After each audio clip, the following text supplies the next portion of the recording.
क्या आपको भी यूरेटर में स्टोन्स पाए गए हैं या आपके डॉक्टर ने बताया है कि आपको भी किडनी की पाइप यूरेटर में स्टोन्स हैं? तो बने रहिए इस वीडियो में, क्योंकि इस वीडियो में हम बात करेंगे कि यूरेटर के स्टोन्स कब हमें निकालने की आवश्यकता होती है, कब उसके ट्रीटमेंट के लिए जाना चाहिए और क्या क्या ट्रीटमेंट्स अवेलेबल हैं। नमस्कार, मेरा नाम है डॉक्टर दीपांशु गुप्ता।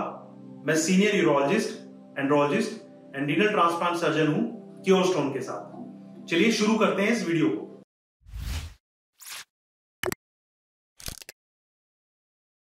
आज इस वीडियो में हम बात करेंगे कि अपर यूरेटर में अगर स्टोन्स आ गए हैं तब उनका क्या इलाज है और हमें कब इलाज के लिए जाना चाहिए।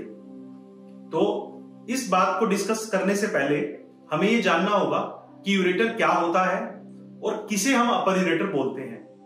तो जैसा कि आप जानते हैं कि हमारी किडनी में जितना भी यूरिन बनता है हमारे खून को साफ करके, वो सारा का सारा जो पेशाब है एक पाइप से होकर गुजरता है और हमारे पेशाब की थैली तक जाता है। इस पाइप को ही हम यूरेटर बोलते हैं।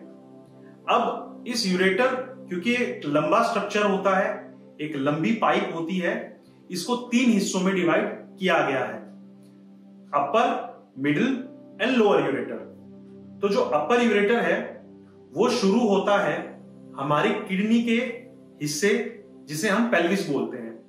वहां से शुरू होकर हमारा अपर यूरेटर हमारी पीछे की हड्डी जिसे हम सैक्रम बोलते हैं, उसके अपर वाले हिस्से तक इतना जो पोर्शन है यूरेटर का, इसे हम अपर यूरेटर बोलते हैं। फिर जो इस हड्डी के ऊपर वाला हिस्सा है जिसे हम सैक्रम बोल रहे हैं, और जो इसके नीचे वाला हिस्सा है, जितना यूरेटर इस हिस्से में होता है, इसे हम मिड यूरेटर बोलते हैं। और जो इस हड्डी के बाद वाला जो भी यूरेटर है, जब तक वो पेशाब की थैली के साथ नहीं जुड़ता है, उसे हम लोअर यूरेटर बोलते हैं। तो किडनी स्टोन्स के ट्रीटमेंट डिपेंड करते हैं कि किस यूरेटर में हमारा स्टोन फंसा हुआ है। तो जैसा कि आप जानते हैं, सारे के सारे स्टोन्स हमारे किडनी में ही बनते हैं और किडनी से वो सरक कर हमारे यूरेटर में आ जाते हैं। चलिए हम बात करते हैं कि अगर हमारा स्टोन अपर यूरेटर में आ गया है तो उसके लिए हमें कब ट्रीटमेंट के लिए जाना चाहिए। अब हम बात करते हैं क्या ऐसे फैक्टर्स हैं जो कि डिसाइड करते हैं कि अपर यूरेटर से स्टोन हमें निकलवाना चाहिए किसी ट्रीटमेंट या लेजर सर्जरी से, या हम वेट कर सकते हैं।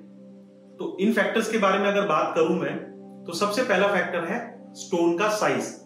अगर स्टोन का साइज 5 mm या उससे कम है तो हम कुछ दिन वेट कर सकते हैं, हम ट्राई कर सकते हैं कि अपने आप निकल जाए। लेकिन अगर इसका साइज 5 mm से बड़ा है तो ये प्रोसीजर के या सर्जरी के फेवर में जाता है। अगर स्टोन की वजह से किडनी में काफी ज्यादा सूजन हो गई है, जिसे हम हाइड्रोयूरेट्रोनेफ्रोसिस भी बोलते हैं, अगर वो ग्रेड 2 या 3 की हो गई है तब हमें प्रोसीजर के लिए जाना चाहिए। अगर वो ग्रेड 1 की है तब हम थोड़ा वेट कर सकते हैं। तीसरा है टाइमिंग्स। अगर कोई पेशेंट के अपर यूरेटर में स्टोन्स काफी समय से अटका हुआ है और वो बिल्कुल भी मूव नहीं कर रहा है अल्ट्रासाउंड दोबारा कराने पे या सीटी स्कैन दोबारा कराने पे, तब इसका मतलब ये है कि वो स्टोन वहां पर अटक गया है, स्टक हो गया है। तो ये चीज प्रोसीजर या सर्जरी के फेवर में जाती है। उसके बाद बात करते हैं कि अगर पेशेंट को काफी सीवियर पेन है और वो बिना पेन किलर्स के नहीं रह पा रहे हैं या उनकी day to day life hamper हो रही है, तो ये अगेन प्रोसीजर या सर्जरी के फेवर में जाता है। अगर मान लीजिए कोई पेशेंट ऐसे हैं जिनकी एक ही किडनी है और उसी किडनी के अंदर ही ये स्टोन फंसा हुआ है, तो जाहिर सी बात है उन्हें अर्जेंट इस प्रोसीजर के लिए जाना चाहिए। अब कोई पेशेंट ऐसे हैं जिनके अंदर ये अपर यूरेटर स्टोन फंसा हुआ है और उन्हें फीवर आ रहा है या किडनी में इंफेक्शन पता चला है या पस पड़ गई है, तब भी उन्हें इस प्रोसीजर के लिए जाना चाहिए।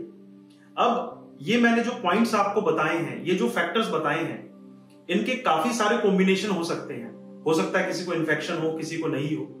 तो ये आप अपने नजदीकी डॉक्टर या यूरोलॉजिस्ट से संपर्क कर सकते हैं कि क्या इन फैक्टर्स में से कौन से ऐसे फैक्टर्स हैं जो कि आपको प्रोसीजर की तरफ लेकर जा रहे हैं और कौन से ऐसे फैक्टर्स हैं जो कि वेट करने के लिए आपको बता रहे हैं। अब बात करते हैं कि अपर यूरेटिक स्टोन्स को हम कैसे रिमूव कर सकते हैं। तो इसके मेनली 3 प्रोसीजर होते हैं। सबसे कॉमन जो किया जाने वाला प्रोसीजर है वो RIRS है। RIRS में कोई कट, कोई चीरा, कोई चीरफाड़ नहीं होती है। पेशाब के रास्ते से हम एक बिल्कुल पतली सी दूरबीन लेकर जाते हैं और उससे हम लेजर से स्टोन को तोड़ देते हैं। तो इससे हम अपर यूरेटर के स्टोन्स को आसानी से निकाल सकते हैं। कई बार अपर यूरेटर स्टोन्स की टेंडेंसी होती है कि वो ऊपर किडनी में चले जाते हैं। RIRS प्रोसीजर में अगर वो किडनी में भी जाते हैं तब भी हम उन्हें सेम सिटिंग में रिमूव कर सकते हैं। दूसरा प्रोसीजर है PCNL। PCNL में हम कमर से एक कट लगाकर वहां से दूरबीन को डालते हैं और वहीं से ही हम स्टोन्स को रिमूव करते हैं। बट PCNL अगर स्टोन का साइज काफी बड़ा है, मान लीजिए 25 mm से भी बड़ा अगर स्टोन है, तब हम रेकमेंड करते हैं कि RIRS की तरफ ना जाकर PCNL की तरफ जाएं। फिर तीसरा प्रोसीजर है ESWL या लिथोट्रिप्सी। इसमें हम साउंड वेव्स की सहायता से इस स्टोन को तोड़ने की कोशिश करते हैं। बट चांसेस ये हैं कि अगर ये स्टोन काफी अटका हुआ है या फिर वहां पर स्टोन का साइज अगर बड़ा है, उसकी डेंसिटी ज्यादा है, तो ऐसा हो सकता है कि स्टोन पूरा ना निकले या उसके अंदर मल्टीपल सिटिंग्स की रिक्वायरमेंट हो सकती है। तो यही ट्रीटमेंट्स अपर यूरेटिक स्टोन्स के लिए अवेलेबल हैं। तो मैं उम्मीद करता हूं कि इस वीडियो के माध्यम से आप जान गए होंगे कि अपर यूरेटिक स्टोन्स का क्या ट्रीटमेंट होता है। ये सारी जो जानकारी मैं आपको दे रहा हूं, ये आपको ऐसे ही नहीं मान लेनी है, क्योंकि हर मरीज में एक अलग पिक्चर होती है, एक अलग सिनारियो होता है।